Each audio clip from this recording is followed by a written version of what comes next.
الله معكم أحبائي. آخر التطورات في السودان حتى يوم 27 يوليو، لدينا الكثير من التطورات التي حصلت في الأسبوع الأخير. أتمنى من حضرتكم الانضمام إلى القناة، ولا تنسوا متابعة الفيديو حتى النهاية. سنبدأ مباشرة مع خبر سياسي، ولاحقا نتابع التطورات العسكرية. طبعا قامت إيران بإعادة العلاقات الدبلوماسية هي والسودان. طبعا استقبلت السودان السفير الإيراني. إضافة إلى ذلك، تحدث البعض عن إرسال أسلحة من إيران إلى قوات الجيش السوداني لدعمها في معركتها. فالجيش السوداني يعاني في الفترة الأخيرة من خسائر فادحة وخسارة في المناطق. فكما تلاحظون، يحتفظ الجيش السوداني باللون الأحمر. كما تلاحظون، في سيطرة في المناطق الشمالية الشرقية وبعض المناطق الشرقية في الجنوب، فيما قوات الدعم السريع تتمدد وسيطرت على غالبية المنطقة الغربية. وطبعا ما زال هناك معارك مستمرة، وبالتالي إضافة لكل ذلك تستمر العمليات العسكرية لكلا الطرفين، ولكن قوات الدعم السريع هي من تقوم بالتقدم.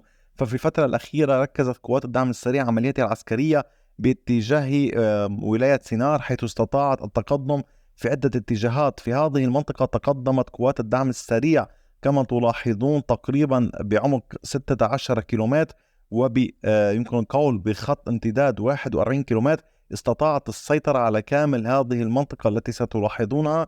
هذه المنطقة التي أشير إليها استطاعت قوات الدعم السريع السيطرة عليها. طبعا سيطرت على كامل خط هذه القرى والبلدات: وتفقات، سعيد بوتمرة، كلاديما، الشليخة، تريات مدني، تريات إبراهيم، الكوفة، طبعا السوكي، مدينة السوكي، وطبعا رنجة. استطاعت قوات الدعم السريع السيطرة عليها وتقترب من مناطق إضافية لقوات الجيش السوداني، وبالتالي تحاول قدر الإمكان توسيع سيطرتها في عند نهر الدندر هنا في هذه المنطقة. إضافة إلى ذلك، استطاعت قوات الدعم السريع في هذه الأجزاء التقدم السيطرة على كامل هذه المنطقة التي تلاحظونها هنا.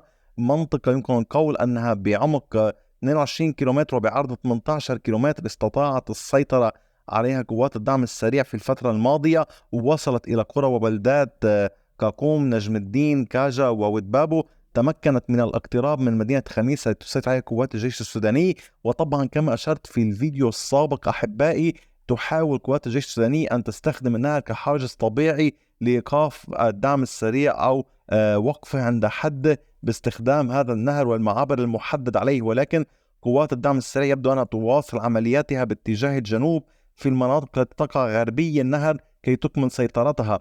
أما في الأجزاء هذه من المنطقة هنا، كان تقدم هائل لقوات الدعم السريع، تقدم على امتداد 118 كيلومتر وبعمق أقصاه 32 كيلومتر، حيث استطاعت القوات الدعم السريع التقدم في عدد من النقاط الهامة في اتجاه أبو عارف. وصلت إلى هنا باتجاه الترو.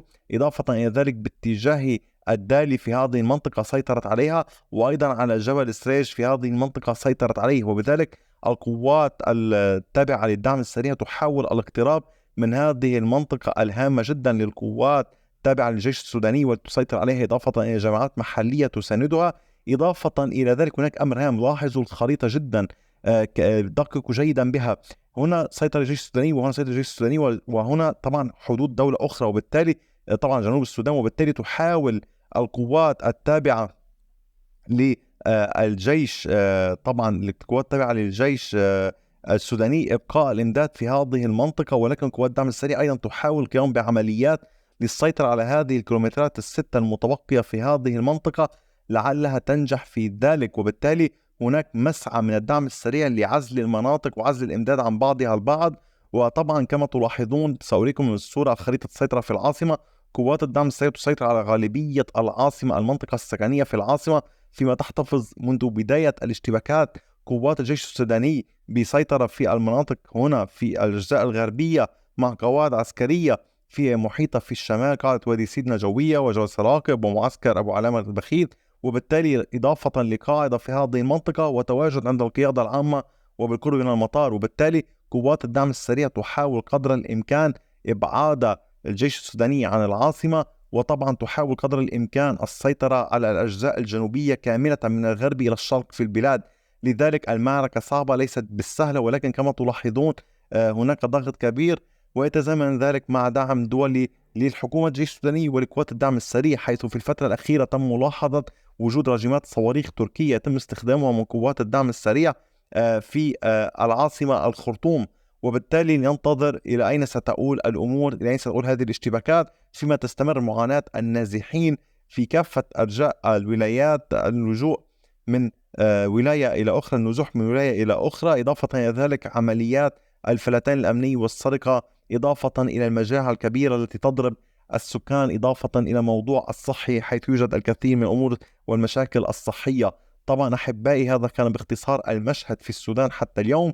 أي جديد سوفيكم به لاحقا، أي تطورات إضافية، لذلك أتمنى من حضراتكم دوما متابعة الفيديو حتى النهاية، متابعة جميع التطورات، وطبعا نتمنى كل الخير لأهلنا في السودان.